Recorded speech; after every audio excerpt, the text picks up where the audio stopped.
Hi everybody, I'm Carrie and welcome back to my channel Clean Eating Kitchen, where I share easy gluten-free and dairy-free recipes and tips. And today we're going to be making yet another Instant Pot recipe. This is for Instant Pot vegetable soup. It's an incredibly versatile recipe. You can use whatever vegetables you have on hand. I always also like to add a starch like potatoes or butternut squash. And then you can just serve it as is, or you can also add cooked protein to this soup, like cooked sausage or cooked ground meat, cooked chicken, whatever you like to round it out. Or like I said, you can just serve it right out of the bowl. So let me show you exactly how we make it. The first step is to grab all your vegetables and ingredients that you want to add to your soup, and then heat up about 2 tablespoons of olive oil or avocado oil. Then start sauteing your vegetables, which will give them just a little bit more flavor.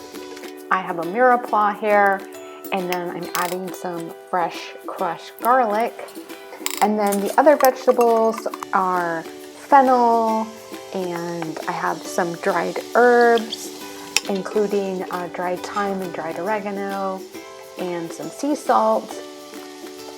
And really you can add whatever vegetables you want. I have some chopped fennel, and then I have some sliced mushrooms, and then in this version I used chopped butternut squash.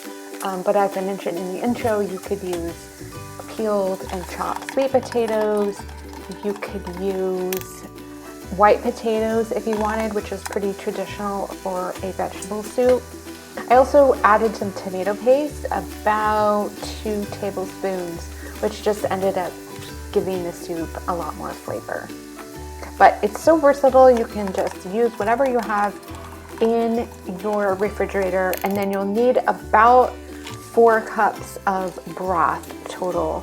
And sometimes I use 2 cups of broth and 2 cups of water to keep the sodium level down, or you could just use 4 cups of like a reduced sodium vegetable broth.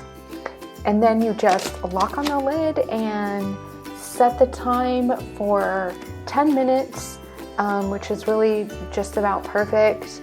The vegetables will be cooked, but they shouldn't be too soggy. But the important thing is we need to get the squash or the potatoes cooked all the way. And you can see after it's done cooking, it's just perfectly cooked. It's a really delicious vegetable soup, and I think you're really gonna love it. Alright, I hope you loved that recipe, everybody, and be sure to subscribe to my channel and leave a comment if you enjoyed this video, and I'll see you in the next one. Bye!